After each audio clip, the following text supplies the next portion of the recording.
Ang tunay na ebanghelyo or gospel ay ang kabuuang kwento mula sa simula hanggang wakas. Ang lumang tipan ay nagseset ng stage at ipinapakilala ang mga pangunahing tema at tauhan, at ang bagong tipan ang nagdadala ng kwento sa climax sa pamamagitan ni Jesus Christ. Para maintindihan natin ang Marcionism, isipin nyo na lang kung nagbabasa kayo ng isang napakagandang nobela.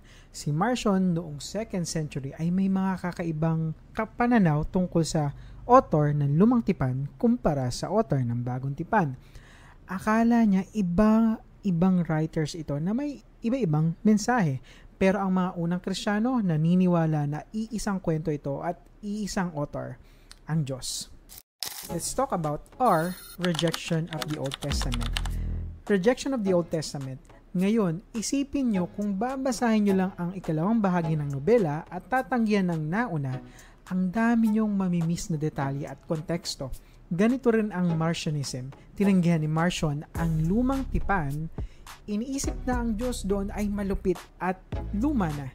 Pero sabi ng early church, mahalaga ang lumang tipan para maintindihan ang bagong tipan. Parang character development, ang hustisya at kabanalan ng Diyos sa lumang tipan at ang pagmamahal at habag niya na ipinakita sa pamamagitan ni Jesus sa bagong tipan.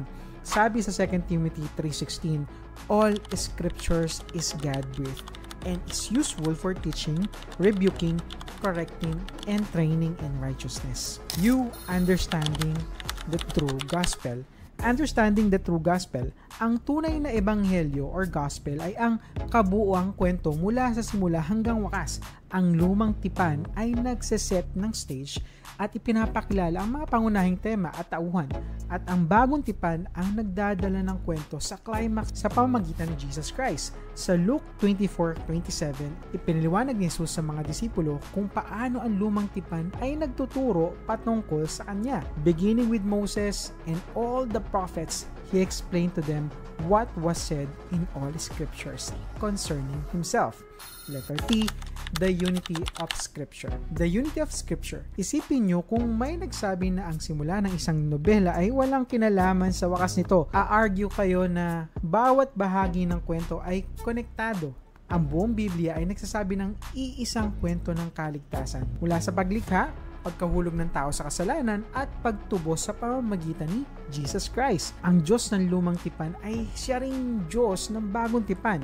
Sabi sa Matthew 5:17, do not think that I have come to abolish the law or the prophets. I have not come to abolish them but to fulfill them. H. Hope in Christ. Hope in Christ. Panghuli, ang mensahe ng ebanghelyo or gospel ay nagbibigay ng pag-asa. Parang ito ang satisfying conclusion ng isang mahabang komplikadong kwento kung saan lahat ng loose ends ay natatali. Ang pangunawa sa buong Biblia ay nagpapakita ng pagmamahal ng Diyos at kanyang plano para sa kaligtasan. Sabi nga sa John 3:16, ito ay nagpapakita ng puso ng Diyos para sa atin.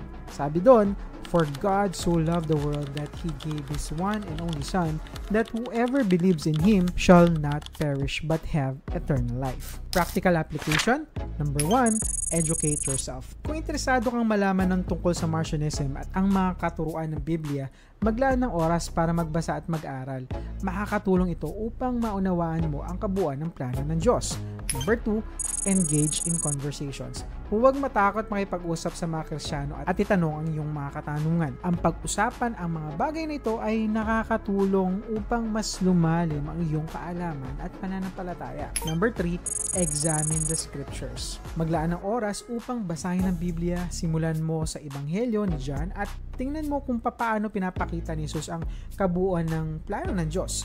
Ang personal na pagbabasa ng Biblia ay nagbibigay sa iyo ng mas malalim na pangunawa at pag-ibig sa Diyos. Conclusion. Kapatid, ang Marcionism ay isang maling pananaw na nagtuturo ng paghihiwalay sa Diyos ng lumang tipan at Diyos ng bagong tipan. Ang tunay na ebanghelyo ay nagpapakita ng iisang Diyos na nagmamahal at may plano para sa kaligtasan ng sangkatauhan. Sa pamamagitan ng pag-aaral ng buong Biblia, makikita natin ang kabuuan ng plano ng Diyos at mararanasan ang kanyang pagmamahal at pag-asa sa pamamagitan ni Jesus. Naway masumpungan mo ang tunay na kaligtasan at pag-asa sa pamamagitan ng pag-unawa sa kabuuan ng plano ng Diyos. Ang iyong paglalakbay patungo sa pananampalataya ay nagsisimula sa pag-aaral at pagninilay-nilay sa salita ng Diyos. God bless.